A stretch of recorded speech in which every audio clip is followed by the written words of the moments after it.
Assalamualaikum warahmatullahi wabarakatuh. Perkenalkan, nama saya Zainal Arifin, NIM 1903111000055 dari kelas Ekonomi Produksi Pertanian A. Di sini saya akan membuat video untuk memenuhi tugas ujian tengah semester mata kuliah Ekonomi Produksi Pertanian. Di sini saya akan membuat video tentang analisis fungsi produksi jagung di wilayah Madura. Baik, untuk yang pertama yaitu pendahuluan. Latar belakang, jagung merupakan salah satu komoditas pangan kedua setelah padi. Jagung banyak dimanfaatkan untuk dikonsumsi dan dijadikan pakan ternak. Keberadaan jagung untuk dikonsumsi dan dijadikan pakan ternak tidak terlepas dari proses produksinya. Dalam melakukan proses produksi komoditas jagung, banyak input yang digunakan produsen atau petani, diantaranya adalah benih, tenaga kerja, pupuk kandang, dan pupuk fosfat. Dalam penggunaan input produksi tersebut, petani perlu melakukan perhitungan yang sedetail mungkin, sehingga penggunaan input efisien dan hasil produksi tersebut bisa maksimal. Dari uraian di atas, peneliti tertarik untuk melakukan penelitian mengenai efisiensi penggunaan input terhadap produksi jagung di wilayah Madura. Untuk mengetahui efisiensi penggunaan input dan produktivitas jagung di wilayah Madura, peneliti melakukan penelitian dengan menggunakan analisis fungsi produksi Cobb-Douglas dan fungsi produksi stokastik Frontier. Tujuan dari penelitian ini yaitu: 1. Untuk mengetahui variabel yang berpengaruh secara signifikan dan elastisitasnya. 2. Untuk mengetahui nilai produk maksimum (NPM atau VMP) dan elastisitasnya dari masing-masing variabel. Dan yang ketiga yaitu untuk mengetahui tingkat efisiensi teknis pada masing-masing petani jagung. Baik, di sini saya akan membuat video tutorial mengenai tabulasi data dan mengolah data menggunakan analisis fungsi produksi Cobb-Douglas. Yang pertama, untuk tabulasi data, kita buka terlebih dahulu untuk datanya. Nah, di sini ada data produksi jagung dengan beberapa input produksi yaitu benih, tenaga kerja, pupuk kandang, dan pupuk fosfat. Untuk data ini diperoleh dari soal ujian tengah semester mata kuliah Ekonomi Produksi Pertanian. Di sini ada data dengan jumlah 120 responden. Untuk instruksi tabulasi datanya yaitu kita diinstruksikan untuk mengkalikan data ini dengan NIM masing-masing mahasiswa. Untuk NIM saya sendiri yaitu NIM 55, sehingga kita mengkalikan semua data ini dengan 55. Yang pertama kita lakukan yaitu untuk mengcopy ini terlebih dahulu agar tidak perlu mengetik lagi. Setelah itu di sini saya akan menambahkan responden. Untuk responden sendiri di sini kita menggunakan angka dari 1 sampai jumlah responden yang tersedia.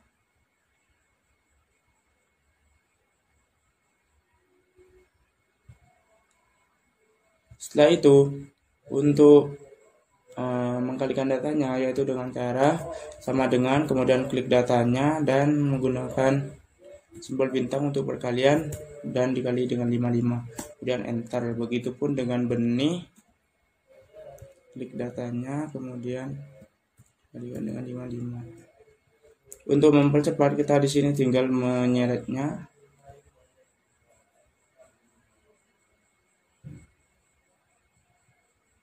Setelah itu maka data akan berubah sesuai dengan jumlahnya masing-masing. Kemudian setelah itu untuk tabulasi data sendiri sudah selesai, karena untuk tabulasi datanya yaitu mengubah data menjadi sesuai dengan NIM-nya atau dikalikan dengan NIM-nya masing-masing. Kemudian selanjutnya untuk mengolah data menggunakan fungsi produksi Cobb-Douglas, di sini kita perlu untuk mengalihkan untuk merubah data ini terlebih dahulu ke dalam bentuk logaritma. Nah, di sini kita copy ininya terlebih dahulu. Setelah itu sama untuk respondennya kita menggunakan angka 1 sampai jumlah responden yang ada.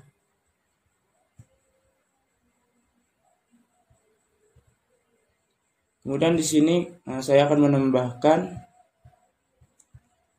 menambahkan satu kolom yang digunakan untuk jenis data, Dimana untuk jenis data ini akan digunakan nanti ketika menganalisis fungsi produksi menggunakan stochastic frontier.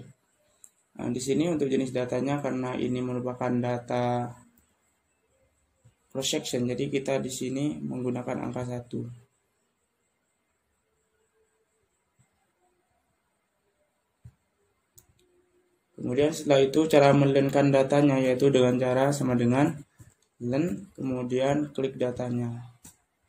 Begitu juga dengan yang lain, sama caranya. Sama dengan cara yang pertama, di sini kita tinggal menarik ini agar seluruh data berubah sesuai dengan data itu masing-masing ketika dilogaritmakan. Ini merupakan hasil dari data yang sudah dilogaritmakan.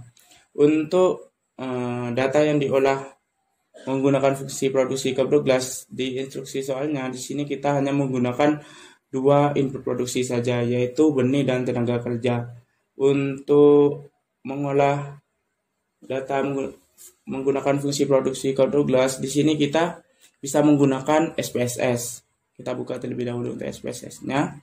Tampilan SPSS seperti ini. Kemudian kita copy data yang akan digunakan, yaitu produksi jagung, benih, dan input yang akan digunakan yaitu benih dan tenaga kerja.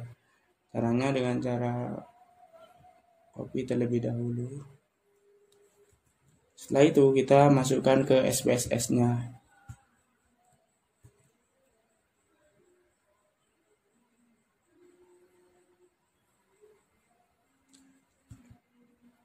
Ini tampilan untuk datanya. Setelah itu kita perlu menamai data ini, karena di sini namanya masih var 02 dan var 03 gitu. Jadi kita perlu merubah ininya terlebih dahulu. Untuk ini tadi namanya adalah produksi jagung. Kita lihat terlebih dahulu untuk namanya. Produksi jagung, benih, dan tenaga kerja. Jadi di sini kita namain produksi jagung, kemudian ini benih. Di sini kita tambahin len produksi jagung, karena datanya adalah data yang sudah dilogaritmakan. Kemudian ini len benih, dan ini len tenaga kerja. Kemudian kita juga perlu melabelin data ini. Kita labelin dengan simbol saja, yaitu ini len Y, ini len X1, dan ini len X2. Kemudian setelah dinamain dan juga dikasih label, selanjutnya cara mengolah data menggunakan Cabot-Glass itu dengan cara mengklik analyze, kemudian pilih regresi dan pilih yang linear. Setelah itu untuk variabel dependen kita masukkan. Untuk variabel dependen sendiri di sini kan produksi jagung, jadi kita klik kemudian kita masukkan. Sedangkan untuk independennya itu tadi ada benih dan produksi dan tenaga kerja, kita masukkan semua. Setelah variabel dependen dan independennya masuk semua, setelah itu kita klik OK.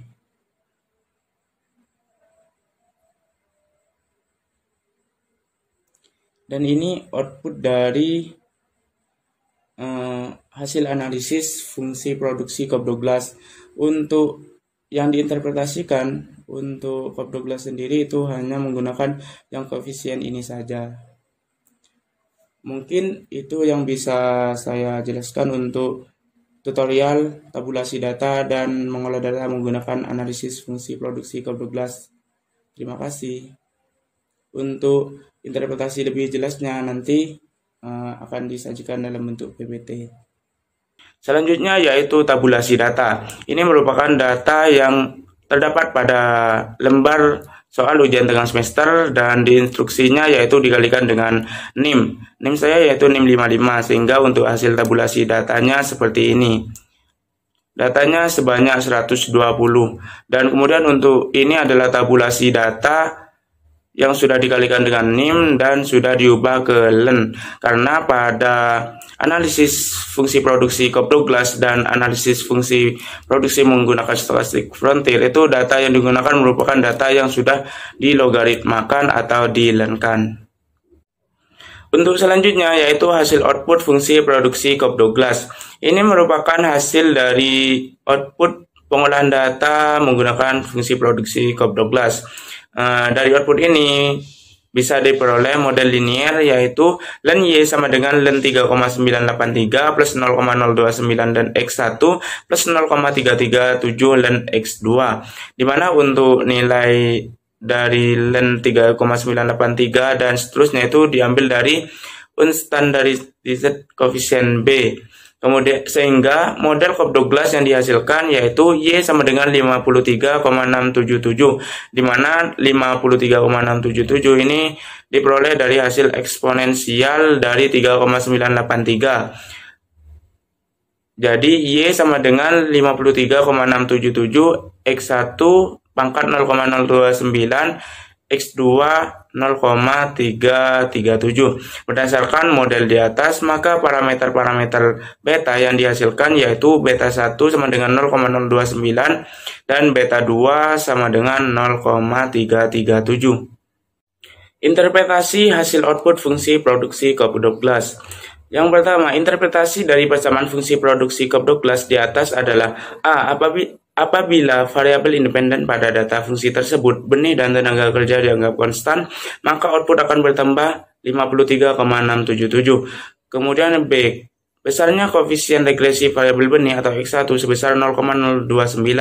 Jadi apabila benih naik 1%, maka jumlah output akan mengalami kenaikan 0,029 dengan asumsi variabel lain bersifat konstan. C. Besarnya koefisien regresi variabel tenaga kerja atau X2 sebesar 0,337.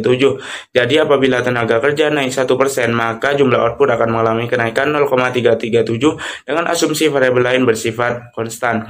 Yang kedua, berdasarkan nilai elastisitas dapat diketahui bahwa elastisitas benih sebesar 0,029 dan elastisitas tenaga kerja sebesar 0,337, sehingga nilai elastisitas tenaga kerja atau X2 paling berpengaruh di antara faktor produksi lainnya karena nilai elastisitasnya paling besar.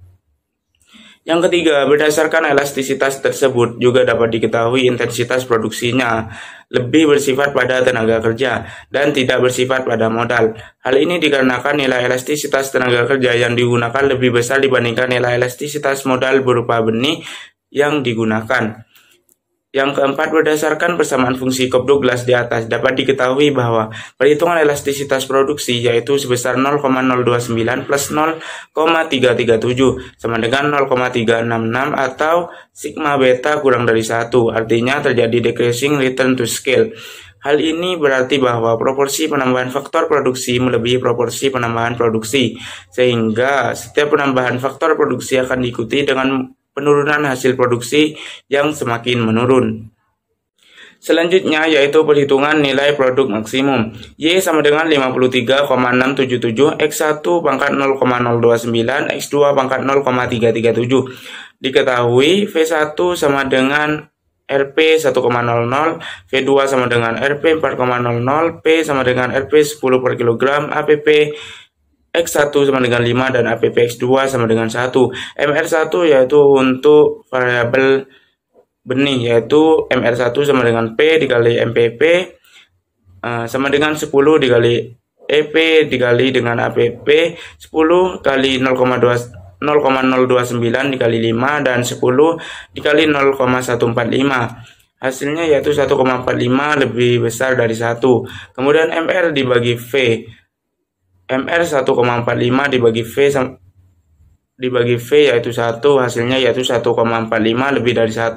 Sehingga secara ekonomis penggunaan faktor produksi benih belum efisien, dalam arti faktor produksi benih masih bisa ditambah.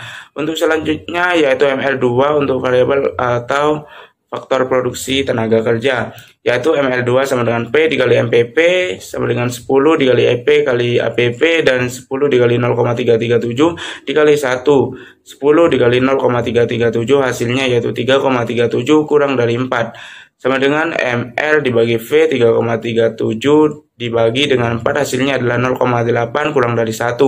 Sehingga secara ekonomis penggunaan faktor produksi tenaga kerja belum efisien, dalam arti faktor produksi tenaga kerja berlebih dan perlu dikurangi. Selanjutnya yaitu hasil output fungsi produksi stochastic frontier.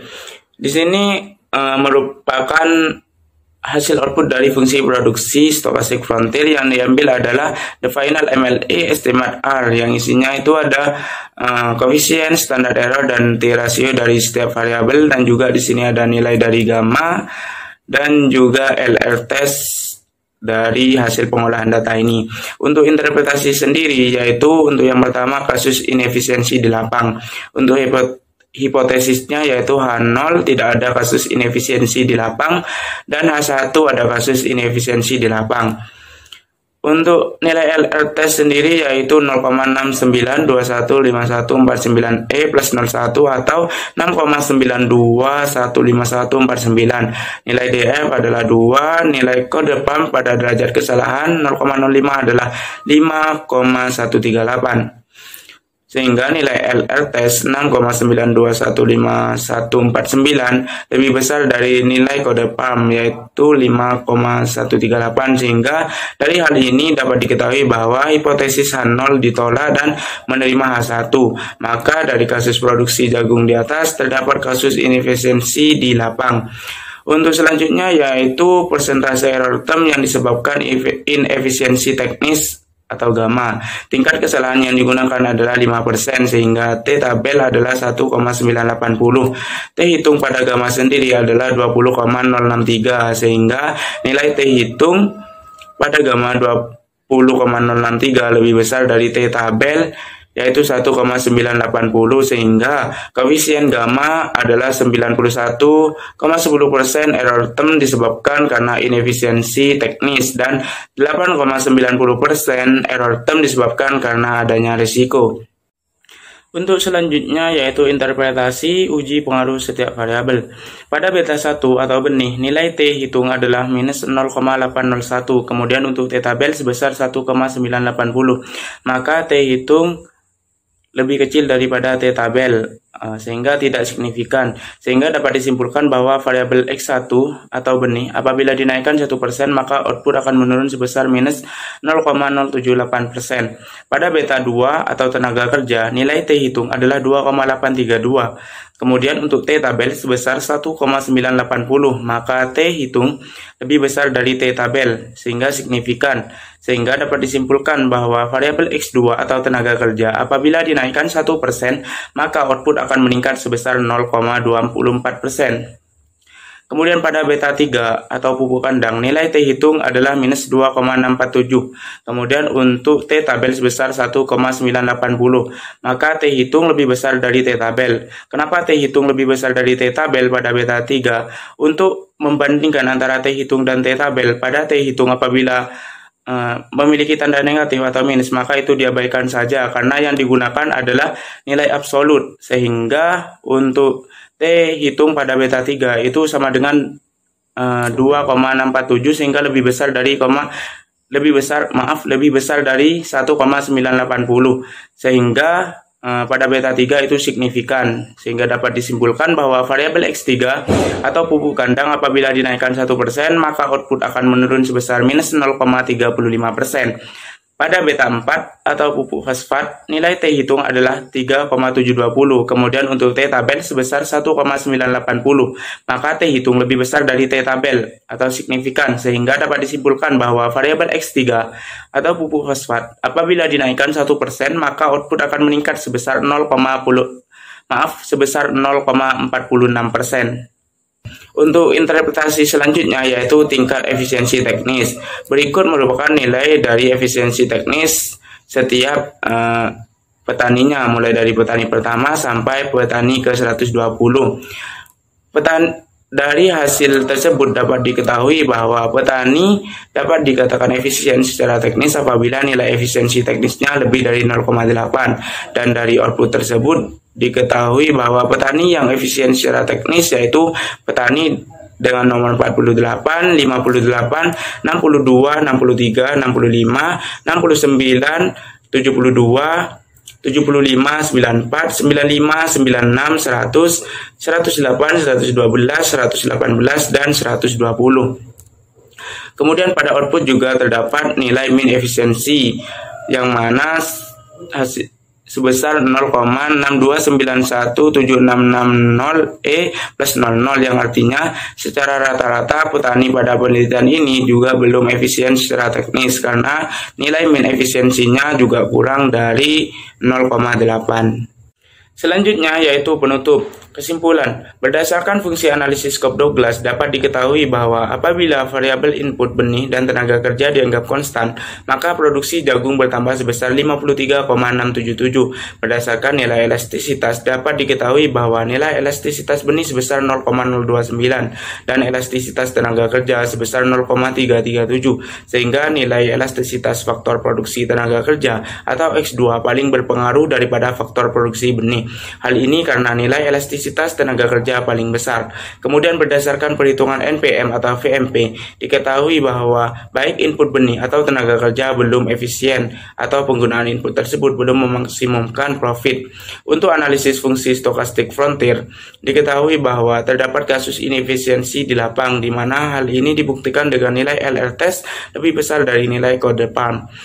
Kemudian berdasarkan persentase error term dapat diketahui bahwa koefisien gamma adalah 91,10%.